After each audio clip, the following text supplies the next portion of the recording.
Hello guys, I'm your host and dost, Mr. D.R. Karmakar, the founder of English Unique English Spoken Classes. प्यारे दोस्तों, आप सबों को इस चैनल पर हार्दिक स्वागत है।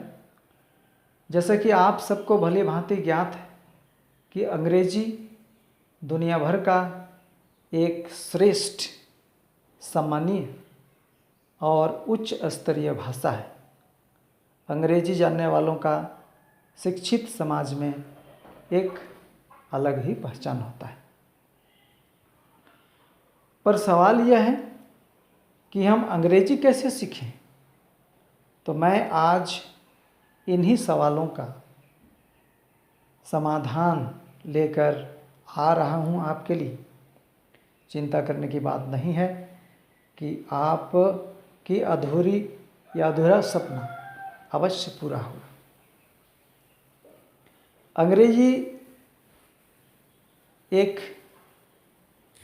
सीखने की एक बड़ा अवसर आपके दिलों के दरवाजे पर खटखटा रहा है। इस अवसर का लाभ अवश्य उठाएं। आज मैं आप लोगों को ग्रामर का महत्व के बारे में बताने जा रहा हूँ।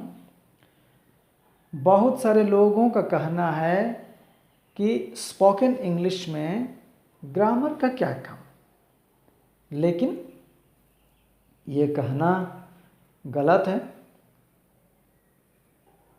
स्पोकन इंग्लिश में भी ग्रामर का अहम भूमिका होता है, क्योंकि बिना ग्रामर का ज्ञान को हासिल किए हम अपना थॉट को एक्सप्रेस कर ही नहीं सकते। अपना थॉट को एक्सप्रेस करने के लिए ग्रामेटिकल रूल रेगुलेशंस की ज़रूरत है, और इसीलिए ग्रामर का महत्व स्पोकन इंग्लिश में भी बहुत है। इसलिए कहा जाता है ग्रामर का महत्व को ग्रामर का महत्व पर प्रकाश डालते हुए संस्कृत का एक व्याकरणविद ने कहा है कि व्याकरणेन विना वाणी व्यंजनं लवणं विना, अर्थात बिना व्याकरण का भाषा नमकहीन व्यंजन अर्थात तरकारी के तरह होता है। तरकारी में आप जितना भी माल मसाला डालिए, पर अगर नमक उसमें छूट जाता है तो उसका कोई स्वाद नहीं रहता। तो इसलिए ग्रामर हमें सीखना है, ग्रामर का रूल रेगुलेशन जानना है। तो लेकिन इसमें बात ये रहा कि हमें सीखना है स्पोकन इंग्लिश, हम लोग का कोर्सेस स्पोकन इंग्लिश है, लेकिन ग्रामर को हमें अवश्य टच करना है, ग्रामर का रूल रेगुलेशन हमें अवश्य जानना है। तो हम हर एक क्लासेस में आप लोगों को ग्रामर का रूल रेगुलेशन के बारे में भिन्न भिन्न वर्ड्स के द्वारा, भिन्न भिन्न वर्ड्स के माध्यम से, या तो वर्ड्स को साथ में ले करके मैं आप सबको सिखाऊंगा इस चैनल पर। और आज ये ग्रामर पर प्रकाश डालते हुए एक बहुत ही अच्छी चीज़, एक बेहतरीन चीज़ मैं आप लोगों को बताने जा रहा हूँ। वो रहा ये एक्रोनिम ऑफ वर्ड ग्रामर। आप इसमें देखिए, ग्रामर शब्द में प्रयोग किए गए हर एक अक्षर का एक पर्टिकुलर और स्पेशल मीनिंग है। There is a particular meaning of each and every letter used in the spelling of grammar.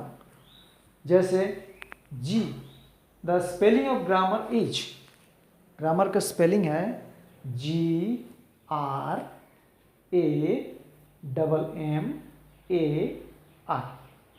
तो इसमें हर एक अक्षर का कुछ खास अर्थ होता है। जैसे G is for gathering of rules, अर्थात नियमों का संकलन। R is for rules of sentence formation। R is for rules of sentence formation, अर्थात सेंटेंस को बनाने के नियम। A is for art of speaking, अर्थात बोलने की कला।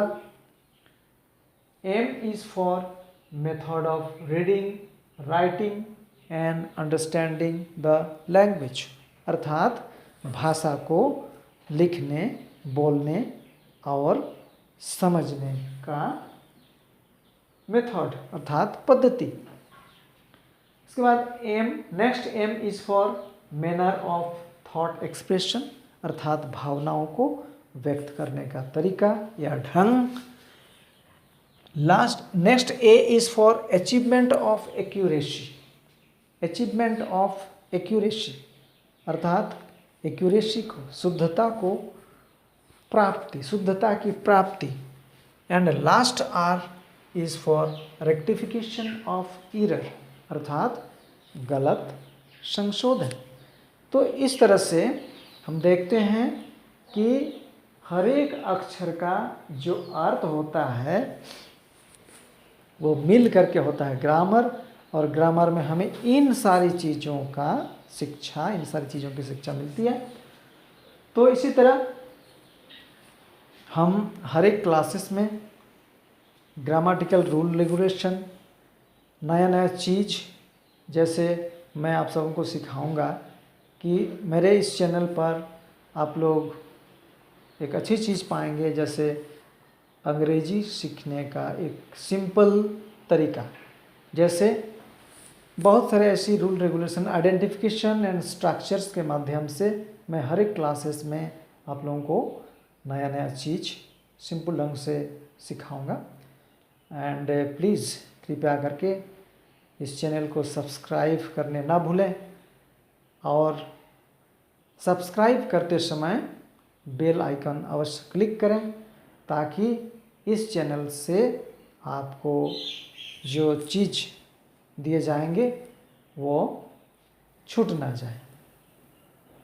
तो आज पहला क्लास है, आज बस इतना ही। फिर अगले क्लास में फिर मिलेंगे नए नए रूल्स एंड रेगुलेशंस और एक्सप्रेशंस के साथ।